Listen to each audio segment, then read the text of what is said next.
quand je prends une ligne de départ, c'est pour gagner, quoi. Ma vie, c'est ça, hein, il faut que je gagne tout le temps. Même quand, ouais, je fais une partie de ping-pong dans le jardin avec des potes, c'est la compète. Je m'appelle Tom, j'ai 26 ans. Je viens de Bruges-Wickersheim, un petit village à 10 kilomètres de Strasbourg, et j'ai commencé le triathlon à l'âge de 16 ans. Et avant ça, j'ai fait beaucoup de sport. J'étais quelqu'un d'hyperactif. J'ai fait de la natation seul, j'ai fait de l'athlétisme, du biathlon, du ski de fond, du judo, du foot. J'ai un peu tout. Ouais, j'ai testé aussi le hand. J'ai un peu vraiment tout testé, quoi.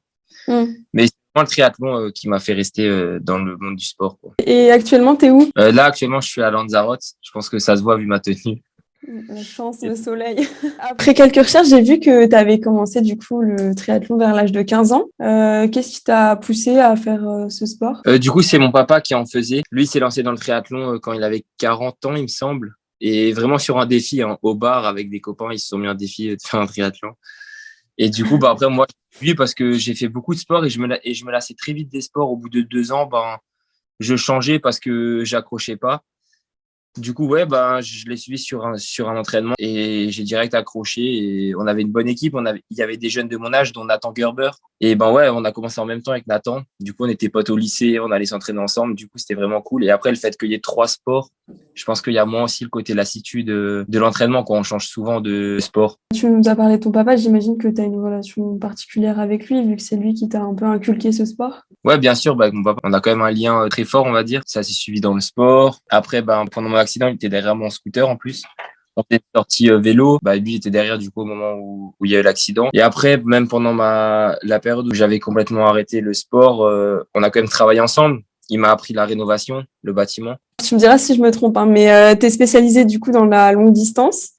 Tu as gagné de nombreux prix. En 2018, sur 8 courses, tu as totalisé 6 victoires. Tu es devenu champion de France de longue distance à Gérardmer, donc chez nous, dans les Vosges. Tu as gagné plusieurs Ironman et tu as été sacré champion de France de duathlon à Douai, il me semble. C'est ça, vous avez bien appris les... Tant mieux. Et moi, je me demandais quelle est la victoire dont tu es le plus fier au final. Bah après, il y en a plusieurs. C'est même pas peut-être en 2018. C'était ma toute première victoire à Gérardmer sur le triathlon découverte. Là, par contre, c'était en 2015, 16. Et bah, c'était devant Nathan d'ailleurs. Et du coup, bah, là, c'était ma première grosse victoire en triathlon. Du coup, j'étais quand même très content. Et je pense que la victoire où je suis le plus fier, bah, il y en a peut-être 2. Il y a Gérardmer, le longue distance à Gérardmer. Parce que voilà, bah, c'est à la maison quand même. Et il y avait quand même une grosse start list. Le deuxième, c'était Andy Boscherer. C'était un des meilleurs mondiaux. Et après, bah, le triathlon de Lanzarote, le 73. Là, c'était quand même sur un gros circuit. Donc, on va dire que pour le prestige, bah, c'était aussi Lanzarote, quoi. C'était les victoires où j'étais le plus fier, quoi. Et c'est arrivé vraiment à 3 semaines d'intervalle, hein. Du coup, Oui, donc bon, la c'est joie passé était très... démultipliée, j'imagine. Bah, après, Gérardmer, le truc, c'est que j'ai pas non plus pu profiter à fond parce que, bah, il y avait 3 semaines après, il y avait Lanzarote. Mais après Lanzarote, ça, c'est sûr que j'ai beaucoup plus profité, quoi, pardon. Et du coup, pour enchaîner comme ça les victoires, c'est quoi les qualités d'un triathlète au final? Bah après, il y a les qualités physiques forcément qui parlent. Il y a l'entraînement, il y a les heures d'entraînement, il y a bah ça fait longtemps depuis 16 ans, on s'entraîne quand même à fond. Après, il y a les qualités mentales aussi qui jouent beaucoup puisque moi j'en connais vraiment physiquement qui sont vraiment au-dessus. Mais en course, enfin ça passe pas à cause du mental. Et enfin, je suis quand même quelqu'un de d'hargneux et de déterminé. Du coup, ça m'aide dans les courses, quoi. Après, il faut avoir aussi une confiance en soi. Il y a plusieurs qualités qui rentrent en jeu. C'est pas parce que tu as de l'avance après le vélo que tu gagnes forcément, quoi. Et c'est quoi une journée type dans ta peau? Tu fais quoi le matin quand tu te lèves? Bon, en général, déjà, on nage assez tôt. On nage à 7 heures maximum. Après, on prend un petit déj. En fin de matinée, on refait un entraînement. Et l'après-midi, on fait aussi un entraînement ou 2 entraînements. Ça dépend vraiment. On fait beaucoup de siestes. Les triathlètes, ils font beaucoup de siestes. Et l'après-midi, on fait vélo ou course à pied ou les deux. Parfois, ça dépend vraiment. Ça change beaucoup, quoi. Tout à l'heure, tu nous parlais du coup de tes qualités. Alors, ces qualités, tu as dû en faire preuve pour surmonter ce qui t'est arrivé en 2019. Donc, pour rappel, tu as eu un grave accident lors d'une sortie dans les hauteurs alsaciennes avec ton papa, comme tu nous disais tout à l'heure. Et une voiture t'a percuté de plein fouet au final. Et tu t'es retrouvé du jour au lendemain à l'hôpital, presque ta vie chamboulée, basculée. Et tu as eu plusieurs fractures, dont certaines graves cervicales, il me semble. C'est ça. Ouais.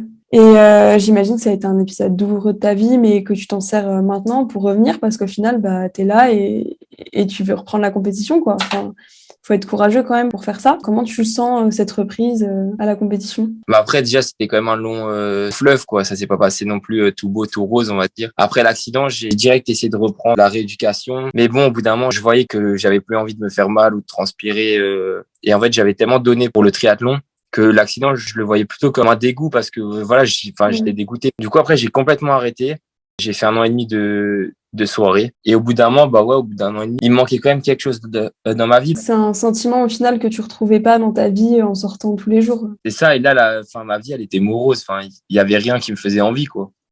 Ouais, je Et du comprends. coup, moi, j'ai commencé à reprendre petit à petit. Après, c'était vraiment long. Au début, j'avais très mal. Et voilà, après, bah, de fil en aiguille, mon âme de compétiteur, elle est revenue. À chaque entraînement, je voulais faire mieux que la veille. Donc après, voilà, de fil en aiguille, c'est revenu. Après, voilà, là, j'essaye, mais je serais quand même fier du chemin parcouru, quoi. J'ai repris il y a 7 mois. Je me donne vraiment à fond pour avoir aucun regret, quoi. Mais du coup, tu en retires plutôt du positif, hein. C'est quelque chose de grave qui t'est arrivé, mais enfin, de ce dont tu m'en parles, tu as l'air quand même dans une approche hyper positive, tu vois, de ce qui t'est arrivé, quoi. Enfin, t'en retires que du positif au final, même si c'était dur. Ah bah bien sûr, c'était vraiment pour moi c'était une expérience de vie positive parce que bah ça m'a appris de la résilience, de l'abnégation.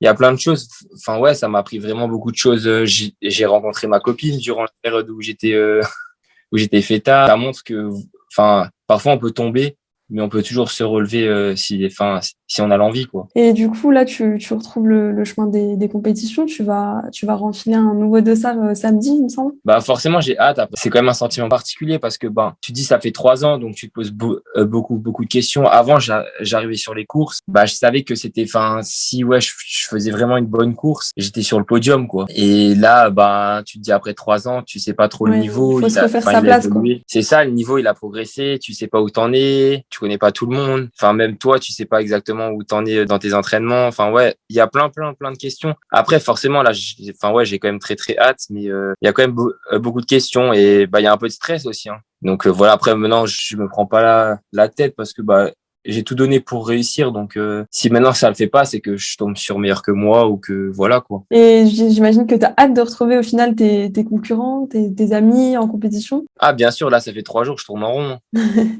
J'ai qu'une hâte, c'est d'être sur la ligne de départ pour en découdre, hein. Et Parce que c'est là quoi bon tes bah là objectifs du coup pour cette course? quand je prends une ligne de départ, c'est pour gagner, quoi. Pour gagner. Moi c'est ça, moi ma vie c'est ça, hein, c'est il faut que je gagne tout le temps. Même quand ouais je fais une partie de ping-pong dans le jardin avec des potes, il faut que c'est la compète. Oui, c'est la compète tout le temps, quoi, sur tous les sujets, Mm. quoi. Ah ouais, toujours. Si tu as quelque chose à rajouter ou un petit message à faire passer, je sais pas. Je vais pas faire comme tout le monde, coucou à tout le monde, à ma famille.